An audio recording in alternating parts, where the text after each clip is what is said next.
નમસ્કાર મિત્રો, હળવદના ધબકાર પ્લેટફોર્મ પર આપ સૌનું હાર્દિક સ્વાગત છે. મિત્રો, અત્યારે અમે છીએ જેઠવા ધારે, એટલે કે સાપકડા જે સીમમાં જે જેઠવા ધાર આવેલી છે ત્યાં છીએ.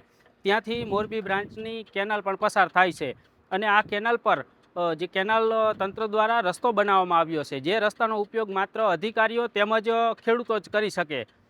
ત્યારે હાલ આ રસ્તાનો ઉપયોગ છેલ્લા કેટલાય વર્ષોથી અહીં બાજુમાં આવેલા ભૈડિયા સંચાલકો છે તે કરી રહ્યા છે, એટલે કે જે કપચીના ડમ્ફરો ભરી અને હેવી ઓવરલોડ ડમ્ફરો અહીંથી ચલાવી રહ્યા છે અને તેના કારણે કેનાલોમાં ગાબડાઓ પડ્યા છે, તિરાડો પડી છે, એટલે કે કેનાલોમાં નુકસાન પણ સતત થઈ રહ્યું છે.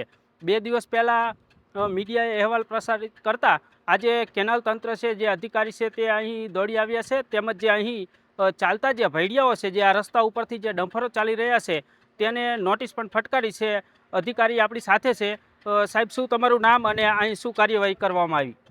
હું શ્રી ગામિત જે મીડિયામાં જે અહેવાલ પ્રકાશિત થયો છે એના ભાગરૂપે અમે જે તે સંચાલકોને નોટિસ ફટકારી છે. તમે આ 3-6માં તમે જે ઓવરલોડ ડમ્પરો ચાલે છે એ ડમ્પરો બંધ કરો, નહીં તો બંધ ના થાય તો તમારા પર અમે પોલીસ કેસ કરીશું, કાયદેકીય રીતે કાર્યવાહી કરીશું. સાહેબ, છતાં પણ જો બંધ થાય તો શું કાર્યવાહી કરવામાં આવશે? છતાં જો બંધ ના થાય તો એમના પર ન્યાયિક કાર્યવાહી પણ થઈ શકે.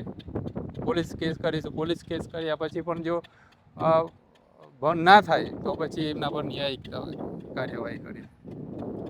બિલકુલ, તો અધિકારી કહી રહ્યા છે કે અમે હાલ તો નોટિસ ફાળવી દીધી છે અને જો 6 દિવસનું અલ્ટિમેટમ આપ્યું છે, 6 દિવસ કાયદાકીય પ્રોસેસ પણ કરશે, તેમજ અગાઉ જણાવ્યા પ્રમાણે અહીં બેરિકેડ પણ લગાવવામાં આવશે.